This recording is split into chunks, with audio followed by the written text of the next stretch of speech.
Today on the Oxygen Advantage podcast, we've got James Newbury from Australia, one of the top CrossFit athletes in Australia, maybe even in the world. So welcome so much.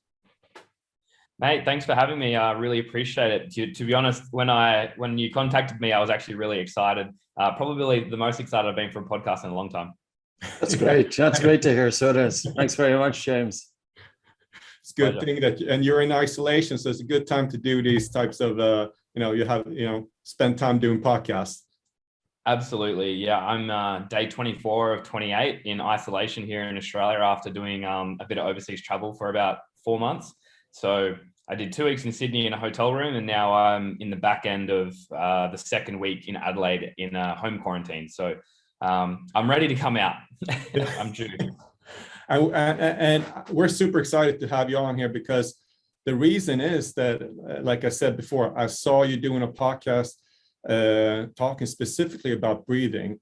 And since you're a top athlete, and especially in CrossFit, it's very, very exciting to hear your thoughts on that. But before we kind of go into all those things, let's go back for a brief background. And also, I know you had a rough 2019 with a punctured lung and a broken back, so and how that affected your breathing or not. But so take us back a little bit to where it all started. Sure. So I actually first discovered working on breathing passively just to help sport when I wasn't working out back in 2016. I was introduced by a guy named Brian McKenzie. I was actually training in Costa Mesa at the time, getting ready for my rookie year at the CrossFit Games. And he was working with another athlete in the gym that I was training at. And I saw them doing some work in the corner, and it was intriguing to me. I love to learn. I've got a very open mind when it comes to pretty much everything, to be honest, but especially when it comes to how do I improve and optimize my performance. So when he started talking to me about contrast therapy, talking about breathing techniques, talking about oxygenating the tissues better and gaining more oxygen to be transported around, I was like, okay, this is cool. I need to understand more about this. And that was my first introduction. So basically I went through and I did the CrossFit Games in 2016. And once it was all done and dusted, endurance was typically something that was, more in my wheelhouse rather than say, top end strength. Strength was something I worked on a lot, but endurance was usually a little bit more biased towards endurance. And then after the games, I was like, man, I need to get better at endurance. Like, this is just crazy. So I actually reached out to Brian again and I said, hey mate, like I really was intrigued with what you talked to me about in increasing performance and becoming more adaptive and being able to handle stress better and being able to recover better and being able to improve and boost endurance and performance and oxygenation just through breath work. Can you send me some protocols? And kind of just flourish from there. Yeah. I mean, we had Brian on, we did a podcast a few months back, and he also, so I know he does a lot of testing on himself. So I'm sure you got a lot of help from that. But when you started doing that, did you see other people around you taking notice or or they just saying, oh, that's a crazy guy? Because that was 5 years ago. It's a little bit different today, maybe. Yeah. When I first started it, mainly the questions I got were like, what are you doing? And it was something that I introduced, one aspect was doing it for recovery and doing it to gain control of my breath, being able to, and I love to surf as well. So this was a big proponent of it too. I love to surf and I wanted to be more comfortable surfing big waves. So it was trying to become comfortable and become more CO2 tolerant when I'm under the pump out in the surf. So I know I can go, attack bigger surf and, get pummeled and not, be so fearful of dying. So in the beginning, everyone was kind of like, oh, what are you doing? And then it came to a competition and, the competitions from then on, just rapidly, I got better and better and better. And people started to take notice as my performance started to increase.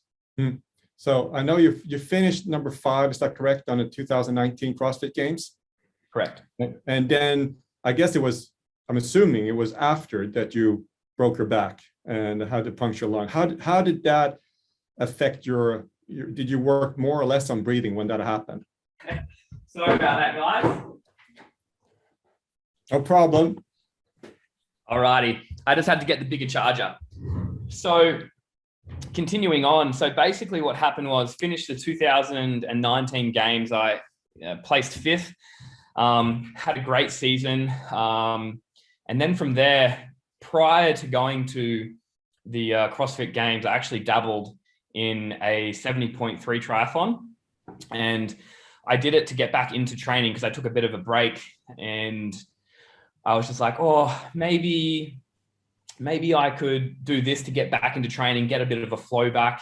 And then from there, I was like, oh, I've actually got a bit of a soft spot for triathlon. So post games, I said, oh, we should get together as a group and do a full Ironman. And from there, I was basically doing a bit of CrossFit training for maybe 15 hours a week. And then on top of that, maybe around 6 or 7 hours of triathlon training. Went up into the hills, was doing some mountain biking and some extracurricular training, came off my mountain bike, basically spearheaded a tree, broke a few spinal processes, punctured a lung, had a few broken ribs, bit of a concussion. And so I was just like, okay, how do I turbocharge my recovery? Like, I've got an Ironman in 5 weeks' time. I'm laid up in hospital and I'm going to do this Ironman. And basically all the doctors were just like, oh yeah, you're not doing that. Yeah. And I was like, okay, we'll see. So I literally just went as soon as I could, basically with the punctured lung or with the pneumothorax that I had, I could only take in a breath, only very partially, like maybe 10% of total capacity. So it was quite uncomfortable. And so what I would naturally breathe through my nose anyway, after learning how important it was originally. So I tried to get a little bit more percent out of my breath every day laying in hospital. But then the day that I got out and I was allowed to leave, I got back on. I wanted to really try and figure out things that would help me bounce back as much as possible. So I got on the bike, the stationary bike. It was like I was still very stiff and I couldn't really move, but at least I could move my legs around and nasal breathe through that. So every day I would do an hour and then add an hour the next day. On top of that, so that was all through the nose. Every day I live very close to the beach, only about 150 meters. So I would walk to the beach multiple times a day. I would get in the water multiple times a day. I would sit in my float tank. I would sauna probably in an average week, probably sauna 8 to 10 times. I would get a lot of sunlight, things like that. So basically I was just turbocharging as much as I possibly could. And every day I was gaining a little bit more breath. I was gaining a little bit more percentage out of my breath. And then basically at one particular point, I think it was on day 9 or day 10, post accident, I went to the beach. I went into the water. And at this point, I was probably at about 50% breath. And a wave appeared out of nowhere. And at that point, I still had to kind of like turn like with everything all at once. And I was like, I can't make it back to shore. This wave is coming. Literally any sudden movement was like excruciating. And I remember just fall underneath the water and let the wave just go over the top of you. And as I did this, just natural reaction going under the water is you take a sharp breath in. So I took a breath in and out of nowhere, I had this almost like a sternum release, like a big sort of cracking sensation as I went under the water and I took a sharp breath. And I went from 50% to 100% just like that. And it was the most satisfying feeling. And then from there, it was just really about trying to oxygenate my body as much as possible. I had some breathwork protocols that I was following, and it was just about, trying to gain some oxygen and really just make sure that I was giving my tissues as much satisfaction as possible to try and do as much healing as I could to try and heal my bones, heal my lungs, and be ready to take on this Ironman 5 weeks later. It's pretty amazing. It's a great story. So it is. I'm not sure that's the normal prescription from doctors to go out and do big surfing after 9 days and an Ironman 5 weeks later. That's a different protocol. That's an amazing recovery. I'm wondering also that it's not just breathing. Also, you mentioned sauna and float tanks, and I know the water down there. I don't know what time of the year. It's not that cold in Adelaide. So it's mental strength as well, Daniel. Yeah, is a huge part. Yeah, it's an amazing recovery. So you don't suffer from that anymore at all because it was only 2 years ago. No, not at all. To be honest, after about, I would say, I didn't even think about it really until, maybe 21 days. 21 days after that, I didn't feel uncomfortable, had no stiffness. I was pretty well back to doing everything. I was back in the pool swimming without a big rotation in my stroke. But I was back swimming after, I think, 2 weeks. And then I went back and I got scans on my ribs on day 16 or 17, I believe. And they were just like, interesting. Yeah. What was their expectation as far as recovery? Because I'm thinking of how important it is for recovery. Did they tell you a month, 2 months, 3 months, or did they give you? They said 6 weeks. 6 weeks.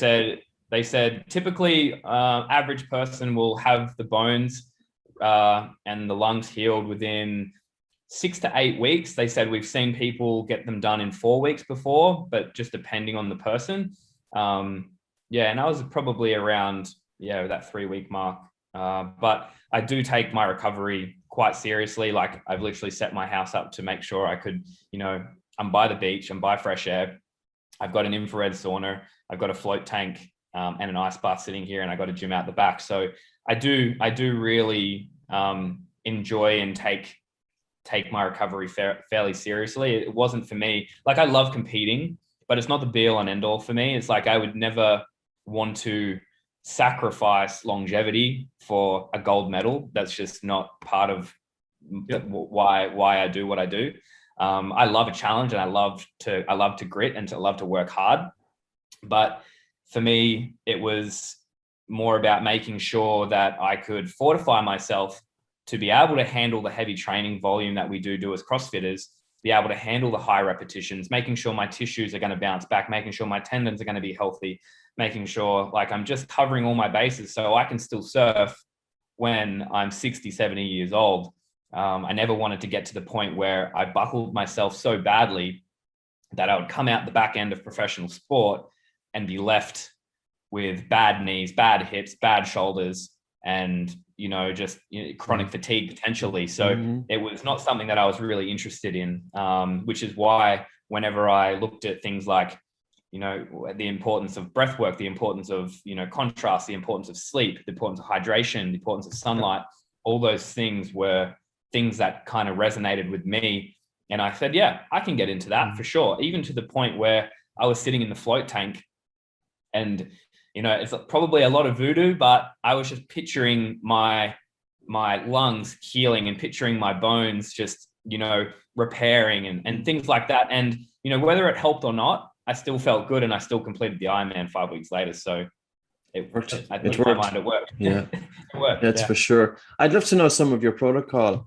Like there's stuff there that's, that we're familiar with it. We're working with it for pretty much decades in terms of recovery. The science hasn't yet caught up in some instances.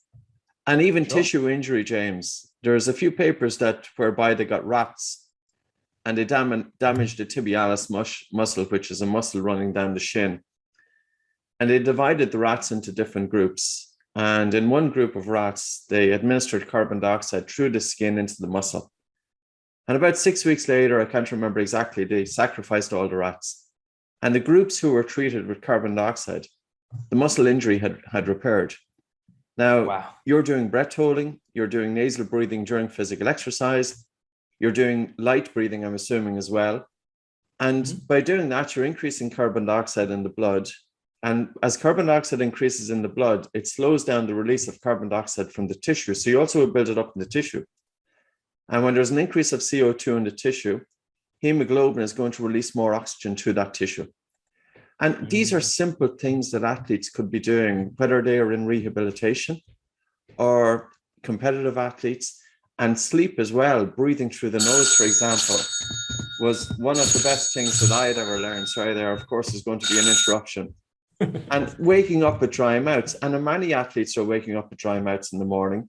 How many athletes are having dysfunctional breathing patterns during the day and don't even realize how this is impacting their competition? So yeah, I think they've missed the simple stuff has been overlooked, you know, and it's nice to see it kind of getting out there. And that's why reaching out to you has been brilliant, because to see somebody actually putting it into practice, even though there's a few people, but they are the early adopters.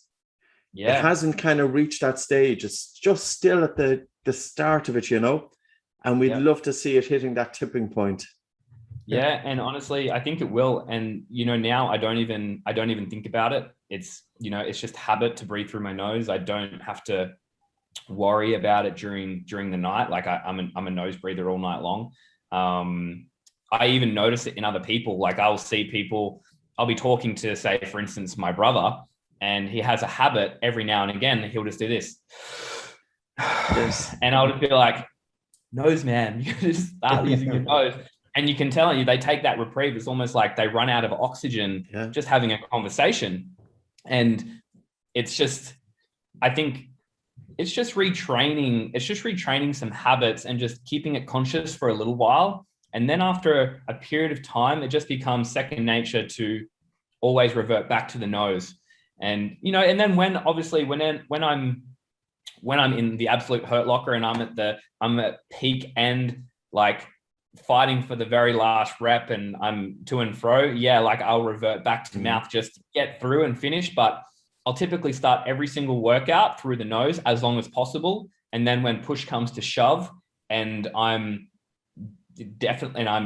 really fighting to hold on and to get reps done and to finish the fastest time possible, then I do revert. But there's actually an interesting statistic that Brian and I came up with when I first started the protocols. And my protocol was 2 passive relaxed sessions per day. I would have an AM session and a PM session. And he probably mentioned some of these protocols. I did a cadence variant in the morning and I did an apnea variant in the PM. Anytime I really chose.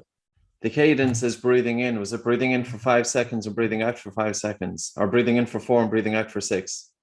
Yeah, well, the cadence was, the ratio was 1, 1, 2, 1. So I would breathe in for 5, I would hold for 5, breathe out for 10, hold out for 5. Yeah. Yes. And then basically I would increase that second count as my ability got better. So when I first did this, he gave me the protocol of it. He said, start off with 7, 7, 14, 7, only through the nose and do it relaxed. I couldn't even do that. I couldn't get through. He said 10 minutes. Once you achieve 10 minutes doing this repetitively without feeling the need to hold or get a jolt out of your chest, he said, then you can move on and move it up by a second. And I messaged him. That was quite a challenge to set somebody starting off 7, 7, 14, 7. So you're talking about 28 and 7, 7 is 14, is 28 and 7. So you're talking about 35, 2 breaths per minute. I know it working with, and Daniel, you do too, even Premiership footballers. And I'm not saying but highly trained athletes would not be able to do it. We use a bolt score. I don't know if Brian used it. We use a breath hold time. So we have the athletes sit down and they take a normal breath in and out and pinch their nose and hold their breath just until the first definite desire to breathe. And the goal is 40 seconds. But of course, most people, the vast majority are, like a good athlete will have about 20, but we need them above minimum of 25 and a goal of 40 seconds. And I suppose, James, if you've got a high bolt score, it means that you will have lighter breathing during physical exercise. You can do less with more. You're not going to get gassed out. Whereas you're talking about your brother and he's sighing and he has irregular breathing or he's running out of air during talking. If he does physical exercise, he's going to gas out. And that's another aspect. But we would, if an athlete came in with a bolt score of 30 or 40 seconds, I'd have no problem going, breathing in for 7, holding for 7, out for 14, holding for 7. but we develop it. And that's the interesting, you adapt to it. Oh, 100%. So that's interesting you bring that up, because I was like, I messaged him, I said, Brian, this is impossible. Like, I think this is wrong. Am I doing this wrong? Like, am I reading this incorrectly? And he's like, oh man, knock it back. Go back to 5. So I did 5. And mind you, when I tried the 7, I just finished a workout. So I was a little bit depleted there in terms of oxygen stores. But so I ended up doing 5, then moved on to 6 and moved on to 7. And during these periods of doing the cadence work in the AM and the apnea work in the PM, I would also do 4 sessions a week focused on breath while working out. And this was usually just with a monostructural piece. So it could be anything from just bike, assault bike, rower, or running. And those sessions would look like, for instance, my short burst session. So my CO2 tolerance session would look like 30 seconds of 90% plus effort, holding nose only during that 30 seconds as long as possible until I had to use my mouth. And then at the end of the 30 seconds, I had 1 effort, max breath hold. So I had to breathe in, max breath hold after max effort. And breathe in and hold, or breathe out and hold. Sorry, breathe out and hold. So lose all my breath, hold with nothing in there. Yeah. And I would roughly get 7 to 10 seconds, maybe. Yeah. And then I would have 30 seconds of nose breathing, and then I would have to repeat it. And then I might get around about 20 to 25 seconds, and then I would have to repeat it one more time. Mm-hmm. So basically, it'd be bike effort, it'd be hold, 30 seconds of nose breathing, hold, 30 seconds of nose breathing, hold. And that was 1 effort. And I had 5 efforts to do. So that would be 1 session. Another session I would do was, it was a little bit longer. So it was usually 4 rounds of 7 minutes, nose breathing only. And I would have to ramp up my heart rate during that session. So basically I would work up to aerobic threshold for the first 5 minutes. And then every 30 seconds thereafter, nose only, I would have to bump up my heart rate by 3 beats a minute. Okay, so increasing wattage. When I first started this, that one in particular, I could not hold my aerobic threshold nose only. Like, I had to revert to mouth before I felt like I was going to pass out. Eventually, I could get within 6 weeks of doing this, I could get my threshold, which at that time was around about 132 beats a minute aerobic. I could then hold nose only at 162 beats a minute. So right up at the upper end of my threshold, nose only. And also I could potentially maintain a conversation at that pace too. Yeah, no, it's interesting. Sorry. Yeah, it was crazy. It was crazy. And then the last session, the third session that I would do would just be a long 40 to 60 minutes, nose only, maintaining around about aerobic threshold. So a talkative pace, but not talking, mouth shut, nose only. And that would be on any type of monostructural piece. So they were my 3 active sessions or dynamic sessions. And then I would use my cadence in the morning and apnea in the evening. And that apnea was a ratio of 1-4-2. So I didn't have the hold at the end, but it was just 1-4-2, 1-4-2 as a ratio. That's very extensive training. I mean, most of the time, at least starting off, you start much smaller. So I'm very impressed. And Patrick, on that, when you did assault bike when you did 90 plus effort, and then you held your breath, did you notice improvement after a week or 2 weeks or 3 weeks, and you still do it? Because I find that very interesting, because you can measure it to the point. You can see how many meters or calories you do over that effort, and you can see your improvement. Absolutely. So I went from probably in the beginning, and I have I have some of these data points written down in a spreadsheet somewhere from years ago somewhere. I think I still have my ramp test where I showed an increase or a spike in heart rate to give you my original aerobic threshold, and then my original anaerobic threshold. And then you can see the change in where I was over the course of the first probably 8-week block that we did. But initially, say those 30-second max efforts, I would only get 5 seconds in the beginning. And then eventually I was getting to be able to hold over 10 seconds. yes, the time frame in seconds was a very small, only 5 or 6 seconds, but in the degree of what we were testing, that was actually fairly substantial. Whereas I know, for instance, I could, after that, holding 130 beats a minute nose only was a walk in the park. Like it was before, I couldn't even do it. I get to maybe 127 and have to revert to mouth. I think there's two components at least. I think the first one is, if you're not used to breath holding, it will be a mental threshold at first, because you're not really improving maybe the first couple of weeks. Then you may be improving. So how many weeks did it take for you before you saw in numbers when you did the test? And then did you see a translation into your normal workouts later on? Within about 2 to 3 weeks. Yeah. And did it help you in your normal workouts later on? Did you feel that you had a little, yeah. Okay. Oh, like black and white. It was just crazy. The control that I had, the relaxed and calm demeanor that I could take into workouts was fantastic. Knowing that I could utilize, for a long effort, I could utilize nose breathing to set a pace for myself as well. And if I had to revert to mouth breathing, I would want to be sure that I was very close to the finish line. Because as soon as I revert to that, I would start chewing through a lot more energy than I would prior. So if, for instance, during that Ironman that I did that, except for the swimming portion, mind you, but for that Ironman, I did it all through the nose. I think I maybe, if anything, took, I don't know, a dozen breaths while I was trying to grab water and things like that through it. But the movement part on the bike and the movement part on the run, only nose. It's amazing. It's amazing, Daniel, and people won't believe this, but we know it. Now, the only thing I think going in James's favor is that anatomically, James, you've got, on just on observation, a really good wide facial structure, forward development of the jaws. You don't have nostrils that are like mine, pinched little nostrils. So you've got a really good airway. And that would make things easier, because you might have some athlete and he's a face like mine, and he's going to go for a run with his mouth closed and he's going to go blue.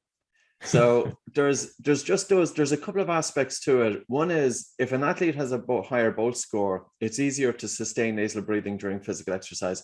The second is the anatomy of the face. And the third then, of course, is fitness levels. But you hit the mark when you said 6 weeks. Within 6 weeks, you were able to push yourself with nasal breathing just as much with mouth breathing. And with the same air hunger, because initially when you start switching from mouth to nose breathing, the air hunger ramps up a little bit. And this puts people off. But they don't realize that if you do your physical exercise with the mouth closed, you're feeling that increased air hunger, which is telling you that carbon dioxide is increased in the blood, because when you do physical exercise, you produce a lot more carbon dioxide. So the production of carbon dioxide is increased. And now switching and keeping the mouth closed, the carbon dioxide increases in the blood because it cannot get out of the body so quickly enough. But this is where the brain adapts to the higher tolerance of carbon dioxide. And carbon dioxide is the primary stimulus to breathe. So how many athletes in any games have disproportionate breathlessness? Something is holding them back and they don't put it down to their breathing. And it's all trainable. And that's the best thing about it. And the breath holds, I think, are a no-brainer too, I wrote a book called The Oxygen Advantage back 6 years ago, but I started writing it 10 years ago. I've listened. It's very few people were doing it in sports at the time, and it's starting to get in there. But breath holds make so much sense, because even from the mental component of it, like Daniel said, you're holding your breath. It's a primordial feeling of suffocation.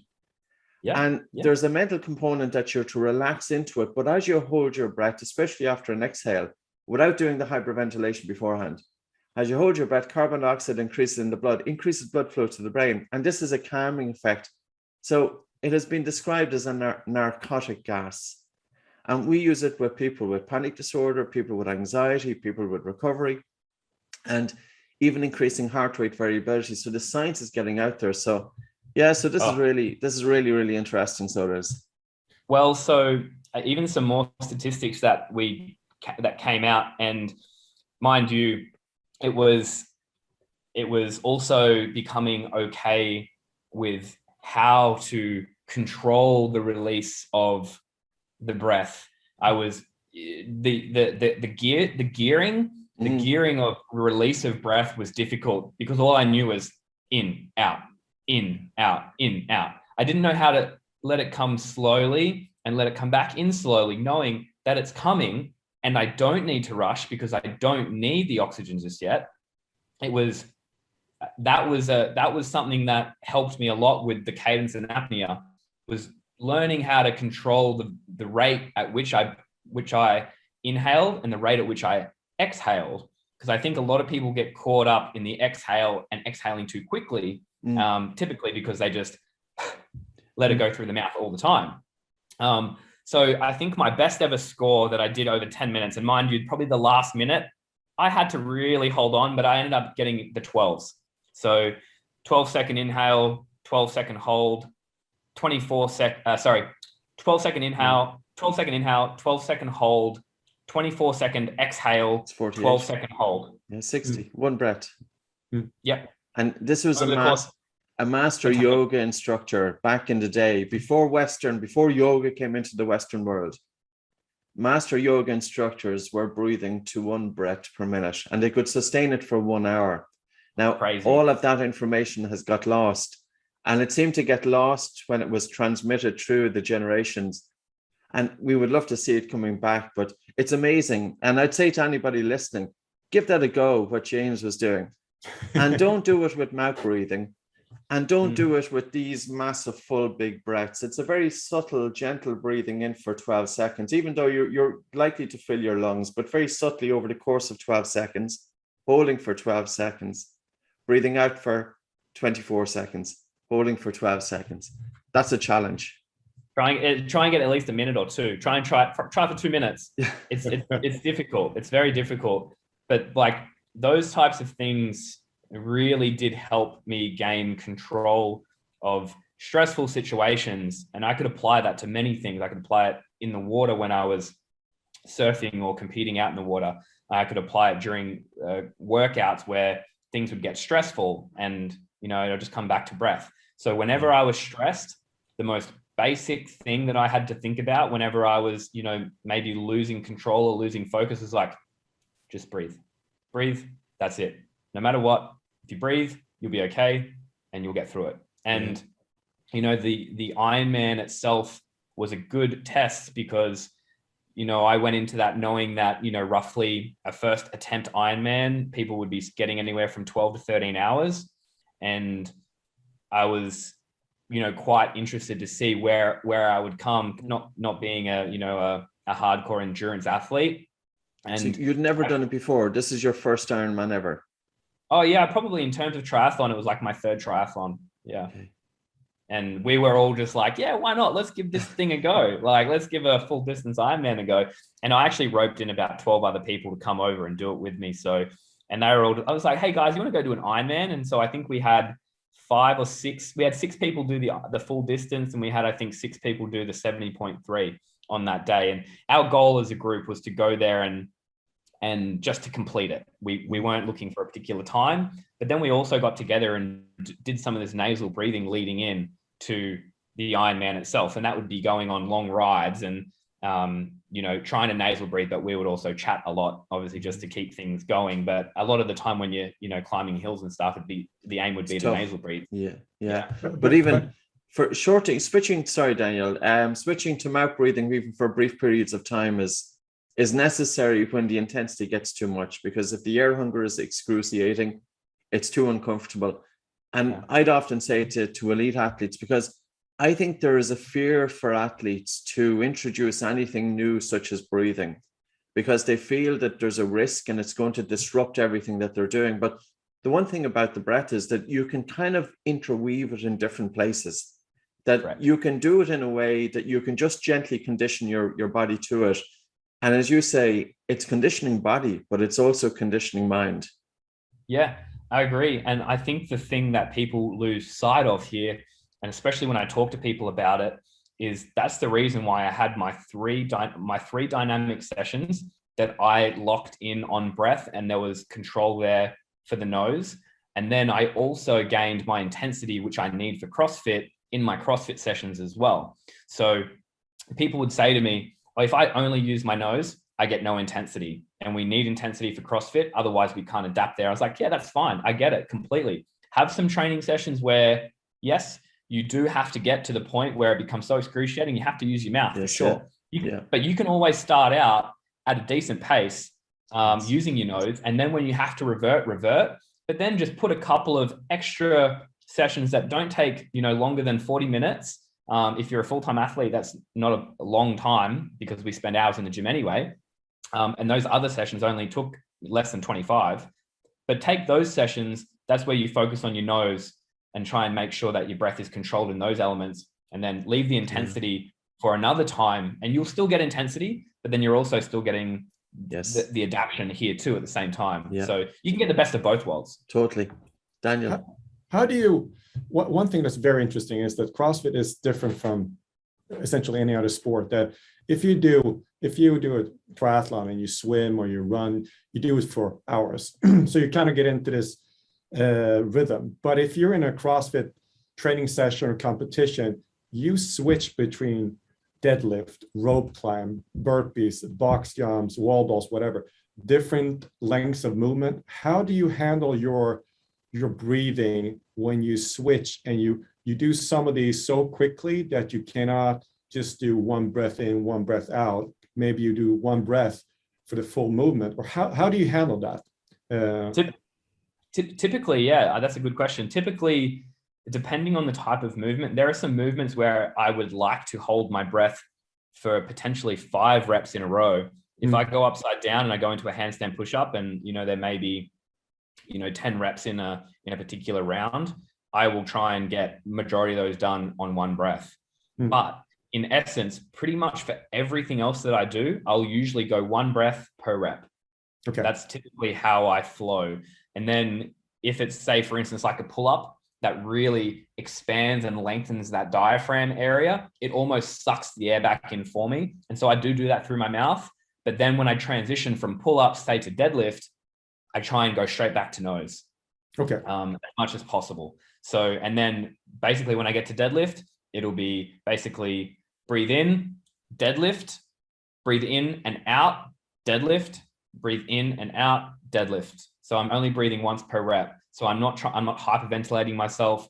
I'm keeping it nice and smooth and controlled. And typically the most controlled athletes out there are usually the ones that can sustain it for the correct period of time. Some people may take off and they may be ahead in the beginning, but then you typically just chip away. And then it also becomes a mental game. As soon as they start seeing that, one round, they're 10 reps behind, the next round they're 8, the next round they're 5, the next round they're 1, you start playing mind games at that point.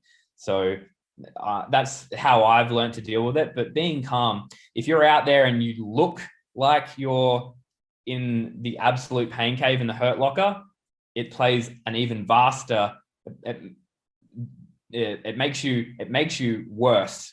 If you can be cool, calm, and collected until the workout's done, you'll probably finish in a better state than if you look like hell the whole time. Yeah. What would you say the top athletes in CrossFit, how many are into breathing like you? Like, say, the CrossFit athletes or the ones that qualify the regional, so to speak, what you've seen? I would say, I would have to say maybe only, say, out of the top 30, only probably 2 or 3, maybe. It's going to change when they watch this. Yeah. Well, honestly, it's definitely something that I think has had amazing benefit for me in recent years. That the one thing that I think, like, I wish I had gotten onto this a lot earlier, because it did add such a good aspect of training, and it gave me such good resilience in training effect, and also the ability to recover. At the moment, like, I have so many other priorities. Like, I just love to surf at the moment, so I'm just surfing. I've sort of come to a point, like, this will be my 11th CrossFit season, and I'm kind of at the point where breathing for specific, high performance training, I'm kind of leaning now more towards, I love to train, I love to compete, and I love to get out there, but I would love to be able to adapt my breath to be able to, probably handle the ocean more so and handle surfing it more so these days. But I definitely think this is something that can help people improve their recovery, improve their ability to maintain composure in workouts. And like ultimately, you're always fighting some type of muscular soft tissue damage somewhere. This can only be beneficial if you can help to oxygenate that body and to help recover those tissues better. So I definitely think it's on its way for sure. I have two questions, James. I keep on butting in front of Daniel. Sorry, Daniel, you go ahead. No, you go ahead, Patrick. I'll take mine later on. One question is, you pay attention to your breathing during physical exercise, and you talk about entering flow states whereby you're in that state of total alertness but relaxation. A lovely place to be. Many psychologists, they want their athletes to get to that state. And I don't think it's going to happen if the athlete has dysfunctional breathing patterns and poor sleep. I think if their physiology is in that stress response, and all you have to be doing is breathing a little bit faster and harder, and you're in that increased sympathetic or stress response and a decreased relaxation response, do you pay attention to your breathing outside of your training? In other words, do you use breathing techniques outside of your training and to improve your breathing during your everyday in order to improve your breathing during physical exercise? And the second one is that I would say that all of the things that you were doing are totally applicable for surf.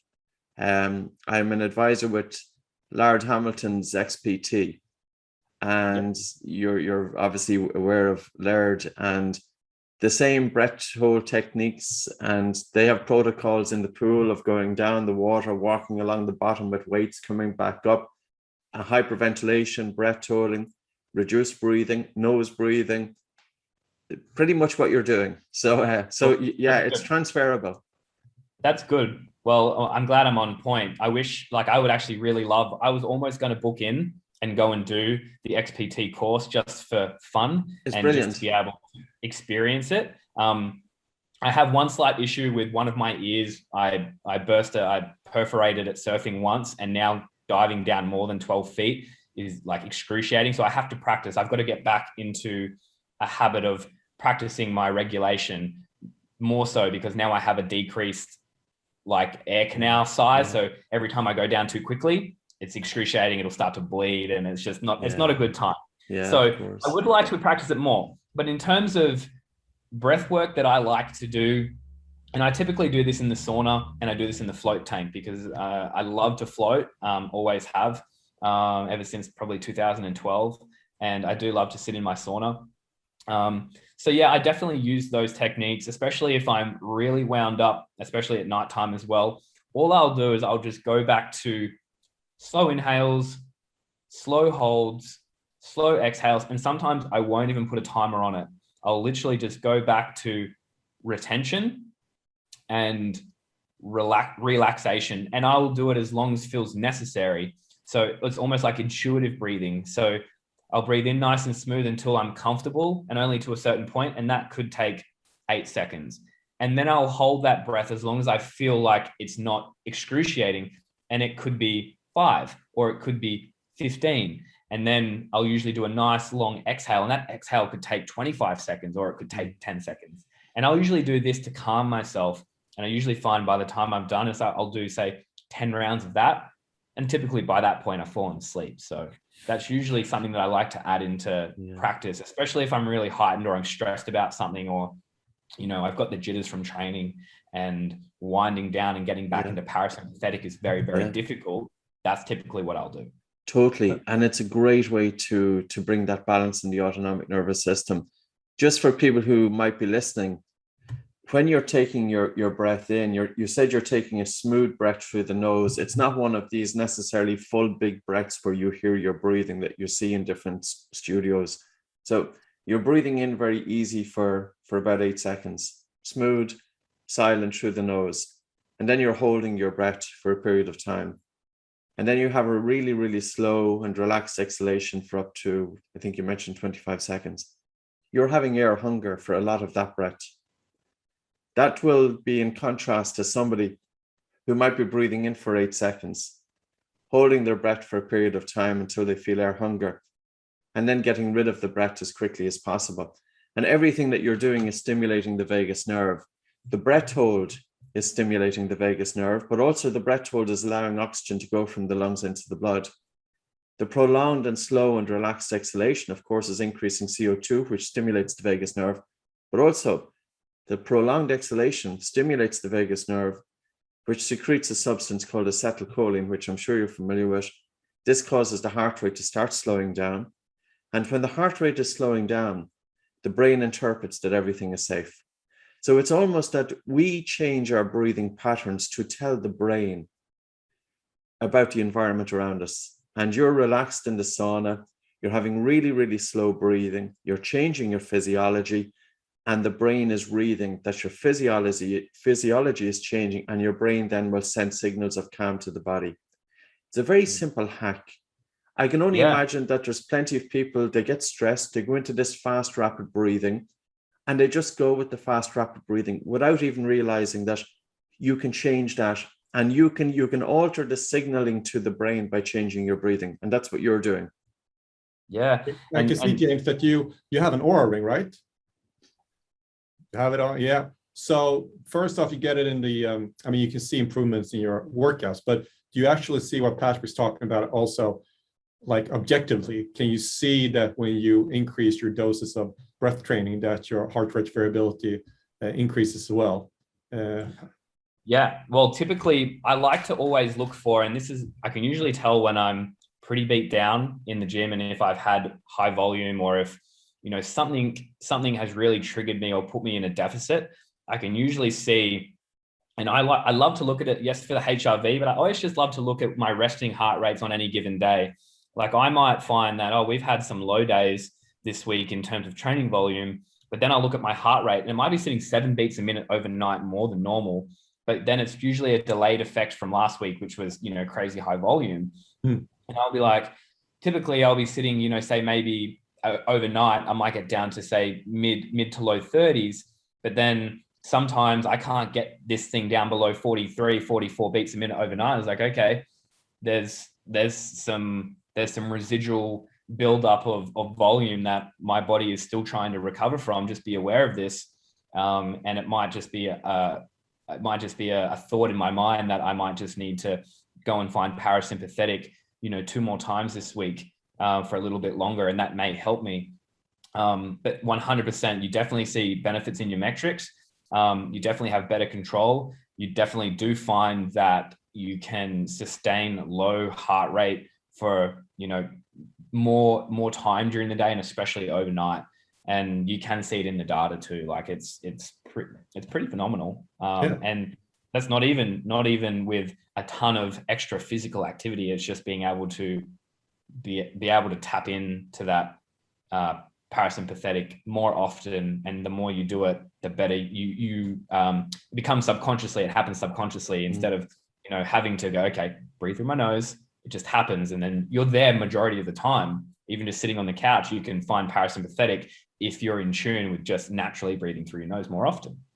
Yeah, I think it reinforces the habit. If you see what you're doing is actually improving what you're doing, you get an extra boost. Same with your CrossFit training, because for most people, that's why I think it's difficult, because they don't have necessarily an Oura ring. They don't have the CrossFit feedback, the immediate feedback, and can see improvement. And when you don't feel improvement, maybe subjectively a little bit, maybe you don't continue to have it. So I think there's a time and place for these measurements. Maybe not focus too much, but at the same time, you need them to see that you're going the right way.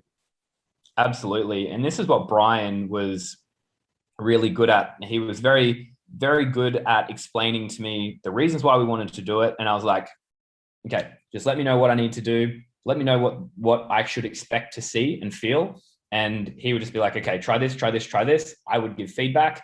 I would give him my data points and results. And he would be like, perfect, we're on track. Let's increase here. Let's tweak this. Let's give you an extra set here. Let's get you reaching, instead of reaching aerobic threshold now after retesting we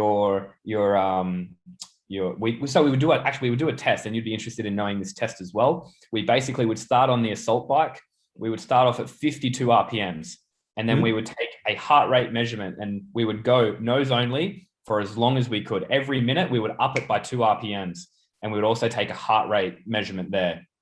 And it may go up by 5 beats a minute, 5 beats a minute, 5 beats a minute. And then out of nowhere, you would get a 12 beats a minute spike. And then we would circle that one. And then we would continue, and it'd be like 3 beats a minute, 4 beats a minute, 3 beats a minute, 4 beats a minute. And then you'd get another spike, 9 beats a minute. Then we would circle that area. And every time we would do this ramp test, we would then get new metrics and new data points, and they'd be like, okay, cool. You held nose only the first time you did this up until 27 beats a minute. You're now holding nose only up to 163 beats a minute. Okay. And you're not getting these spikes until later on. So now my spikes wouldn't be happening at, say, 27. Now they're happening at 38 and 64 rather than 27 and 42. So these types of data points I thought were very interesting to me, and it gave me some physical metrics that I could go, cool, you're improving. Good job. Keep going. Like, this is great. This is what you need.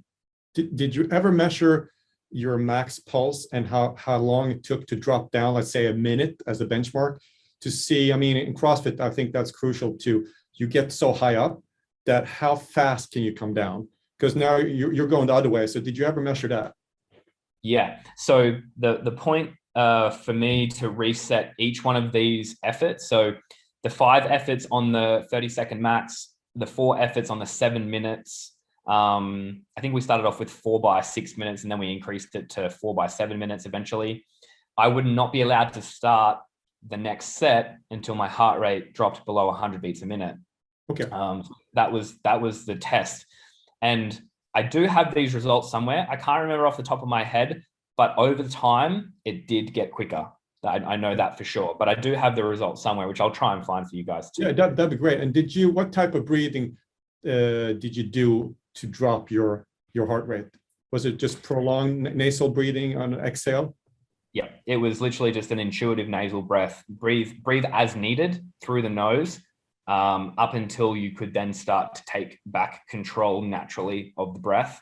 So if I needed to breathe quickly through my nose for the initial phases of that recovery period, I would do that. But then as soon as comfortably possible, I would then revert back to long inhales and then long exhales again, which then became easier under stressful volume too, which I also then took as, okay, you're becoming more adapted to this CO2 than you were before, because typically a lot of people get a little bit of CO2 and it's a freak out moment, which happened to me for a couple of weeks. And then, every time we wanted a new stimulus, it would happen again slightly. We would make the test harder and we would make the training a little bit harder. So then I would still get that stress factor to try and promote the change. And then basically from there, we would just get it to a point until it was time to get ready for competition and go out and compete.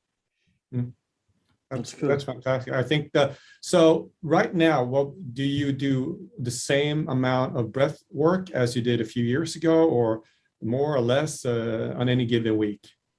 Any given week, I definitely do less. I do less dynamic, but I do breathe every day. So I'll always keep my cadence breath as my staple that I like to do regardless, whether it's 10 minutes or 5 minutes. I will always do some cadence breathing every day. When I'm getting prepared for competition, then I'll start to structure some dynamic work. But if I'm doing anything monostructural in my training, if I'm getting on, the C2 bike out in the gym for 60 minutes, I'm only nose breathing. That's just a staple piece of work. So even if I go for a run, I have a loop. Literally, I have the beach just out here and I have a loop that's 6 kilometers. I'll always do that nose only. There's not a point where I'll run through my mouth unless I'm doing like a mile time trial or something like that, where it's like you're in the hurt locker, or like a 5K 4 time. I'll start out nose only, but then when I have to revert, I'll revert. But if I'm doing just, 70% max heart rate work, only nose. And, I could stop doing the hard training now and still come back and be able to do 70% nose only anytime. I wouldn't have to work hard at doing that. And I would probably still be able to really push myself if I wanted to do say 9 or 10 second cadence breath work for 10 minutes. So you would say you would do in a normal tough workout, like say a 10 or 15 minutes of intense workout, how much of that workout would you do when you train via the nose? I would say probably at least, well, I don't like to go to red line every single day, so I'd probably say at least 50%. And that 50% wouldn't be the first 50% of the workout. It would be, say, the first maybe 30% of the workout. But then for the periods during the last part, I would find areas where I need to regain control. And that might be a transition period, walking from that bar to that bar, or walking from there to there, which I'll regain time in nose breathing. But if I'm doing a monostructural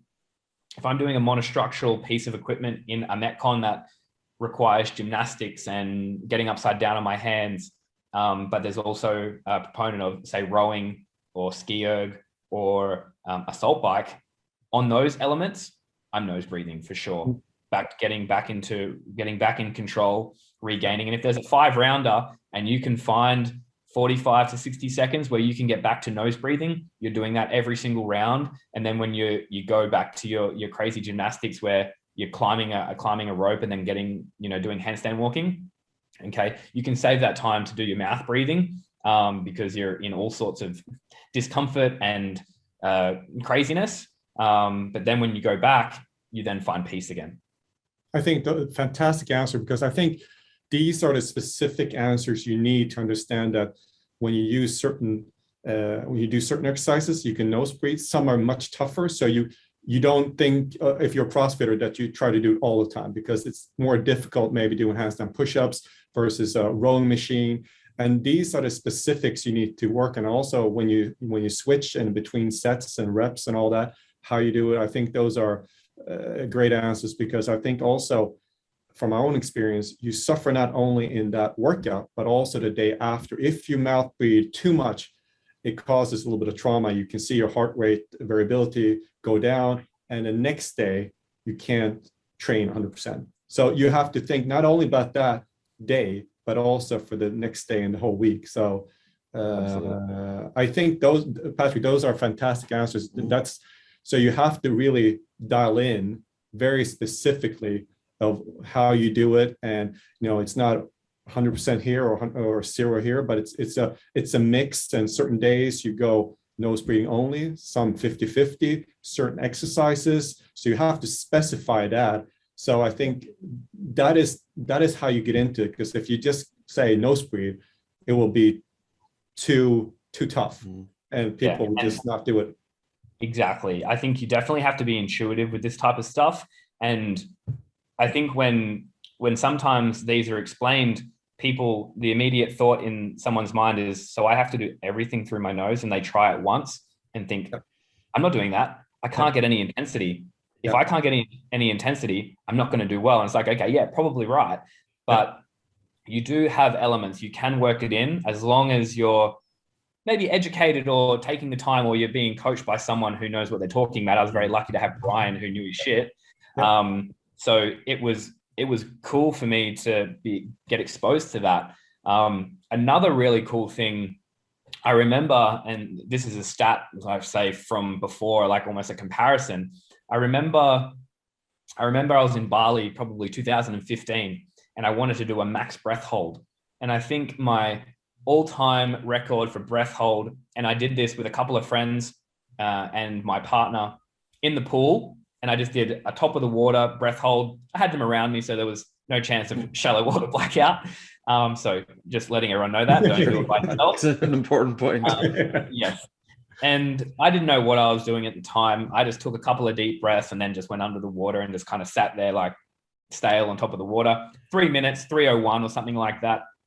Then I was in isolation earlier in the year after a bobsled training camp, and I was in hotel quarantine in Adelaide here. And I thought, you know what, I'm going to do some breath work in my bed every morning. I'm going to do some more so inhale releases. I'm going to do 30 reps of inhale release. I'm going to release all my air, and then I'm going to hold it out as long as possible without feeling the urge to breathe again. And I'm going to repeat this for 4 rounds every morning. And so I went on and did this, and I would do my hyperventilation portion and get oxygen up. And then I would let it all go and keep it out and see how long I could hold. I started off and I would get around 2 minutes on my breath out, get to around about 2 minutes, feel like I need to breathe, and then start my next round. I did this, and then every day for the 14 days that I did it, I would get a little bit longer. Some days would drop back by maybe 10 seconds, and I would never look at the clock. I would always do it in my head, so I didn't have any gauge. And then, so slowly it climbed up, and then I was getting to 3 minutes with the breath out. And I was like, wow, this is pretty cool. Like before, I would take a breath in and get to 3 minutes. Now I can do it on a breath out after 30 hyperventilation breaths. I wonder how far I could go if I did a hyperventilation and then breathed in and then held, see how long I could, just overall hold, given the best circumstances, laying in my bed. And so this is the funny thing. And this goes back to what you said about your mind then becoming calm in the situation. And it's almost like when you have that CO2 and that influx, you almost get into that calm state. I did this. The first 3 minutes was medium. It wasn't hard. It wasn't easy, but it was nothing. But then from 3 minutes to 5 minutes 30, nothing. Didn't feel a thing. Time went quicker than I'd ever expected. I literally looked at the clock at 3 minutes and thought, I'm probably only going to get 4 minutes here. The next time I looked at the clock, 5 minutes 40. It's like time just flew past, didn't even realize, made it to 6 minutes 02. Wow. And I was literally just like, I was blown away. I was like, this is not right. Did I like pass out or like what happened? Maybe. Can happen. Yeah. But it can only happen if you do hyperventilation beforehand. That's why it's a good idea to do it lying down in your bed, because at least I would. If your blood oxygen saturation drops, you can recover. Did you have a pulse oximeter on there, James? Did you ever use a pulse oximeter? I did. Yes, I did for sure. So I was using a pulse oximeter for some of this training as well. Brian had me use one. I can't remember exactly what I would be aiming to, but there were some types of training that he would try and have me holding within certain ranges of blood sats.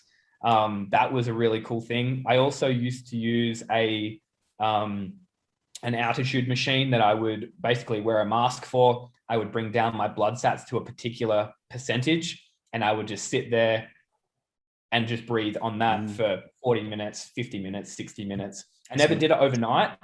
Because I never wanted to affect my recovery in the nighttime as much. But I did do it, say, post long aerobic nasal session. I might do, say, 50 minutes of nose breathing at a very aerobic pace, 50 to 60% effort, and then go and sit on the oxygen machine, bring my blood sats down to maybe low 80s, say 80 to 85% blood sats or whatever it may be. It's and then sit there, and then sit there for maybe 40 minutes. And then go from there. But it was, I remember I did have some metrics on that. Can't exactly remember what they were, but I have done that before. Yeah, we use the pulse ox a lot. I think it's important. Daniel was talking about motivating earlier on, but even just from a safety point of view, because we want people to, normal blood oxygen saturation is between 95 to 99%. When you go below 91%, you're going into hypoxia. When you go below 88%, you're going into severe hypoxia. In the low 80s, you're fine. If you go into the 70s, you can get a bit disoriented. If you go into the 60s and the 50s, there's a risk of passing out.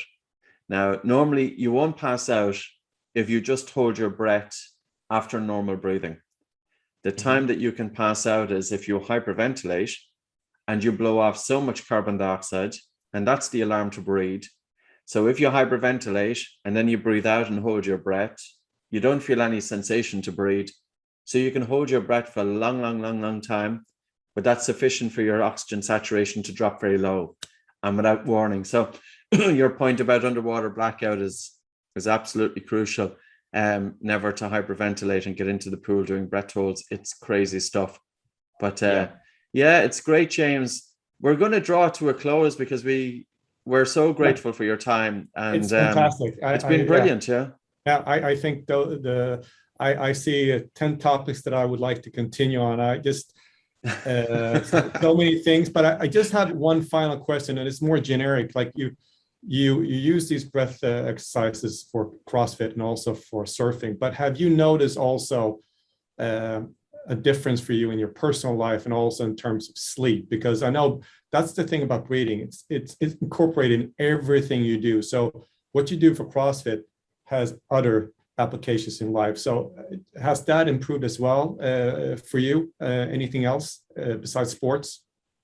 Yeah, honestly, and this probably is something that probably wasn't at the top of my mind. This is not something that I thought was going to be the result of breath work, but it's literally just a more relaxed demeanor in day-to-day life. It helps you to not freak out about small things. Someone cuts you off in traffic. It's not so, you're not heightened about that. You can approach conversations in a more relaxed fashion. It's literally just taking you down a peg or bringing you back to just, level again, instead of just being that heightened over mouth breather all the time. That's, just erratic. I think that's a big bonus of this type of work. I definitely find that I'm a lot more relaxed in day-to-day life, but then also, yes, my sleep in particular is much, much better. Trying to work on that sleep hygiene, as we like to call it, with the guys that I work with at Under Armour, and they love the breath work too. Like that's, for them, this is like one of their most intriguing, topics. Are you working with Mike Watts? Certainly am. You are. Actually, Mike is one of our instructors as well. Yeah, I was on a phone call with him earlier today. That's mad. God, it's a small world. I know. Well, actually, when I first met the guys over there at the Performance Center, he said to me, he goes, "Oh, so what do you do for recovery?" And I was like, "I love breath work." And he's like, "No way." and then we're total breath nerds, James, because we were the ones that were on the fringes for 2 decades. And and you know what really has surprised me? Why have sports medicine scientists in all of the universities throughout the world, there's only been a handful of them that have had any interest in breathing? It's just because you can imagine all of these strength and conditioning coaches coming out of universities in sports medicine for recovery, for sleep, for prevention of injury. Functional breathing and functional movement go together, and they haven't delved into it. So the innovations have happened with individuals like myself, with Brian, with other people, with Daniel, helping to put it out there. And then athletes, the early adopters like yourself, who have taken it on board and you've ran with it. And I think it's tremendous. I've been waiting 20 years to see this happen. So it's been absolutely amazing. So kudos to you and fair play. I'm glad to help spread the word. I think it's good for everybody. And if anyone talks to me about it, then I'm always advocating for it. So hopefully it becomes more mainstream. Great stuff. Thanks very much, James. Thank you so much, James.